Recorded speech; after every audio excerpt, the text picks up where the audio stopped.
ఇది blue star inverter outdoor PCB. ఈ problem వచ్చేసి చూడొచ్చు మీరు, ఇక్కడనైతే కాలిపోయింది.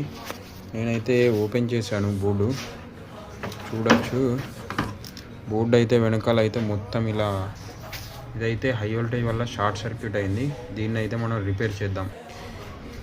ఇదైతే బోర్డు అయితే రిపేర్ చేసా, చూడొచ్చు. ఇక్కడ మొత్తం ఊడిపోయింది. ఇక్కడ డైరెక్ట్ సాల్డింగ్ కొట్టా. ఈ వెనకాల అయితే చూద్దాం ఒకసారి.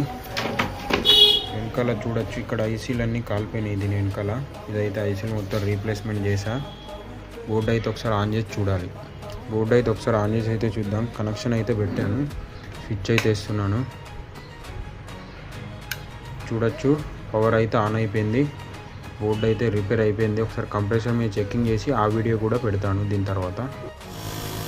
హాయ్ ఫ్రెండ్స్, చూడొచ్చు మీరు, ఇదైతే బోర్డు అయితే రిపేర్ అయితే చేశాను. ఇందాక చూపించాను కదా, కాలిపోయింది మొత్తం. ఇక్కడ చూడవుతుంది, ఇది ఉండి వైస్ వచ్చేసి బోర్డు అయితే సక్సెస్ఫుల్ రిపేర్ అయితే కంప్లీట్ అయిపోయింది. చూడొచ్చు, ఇది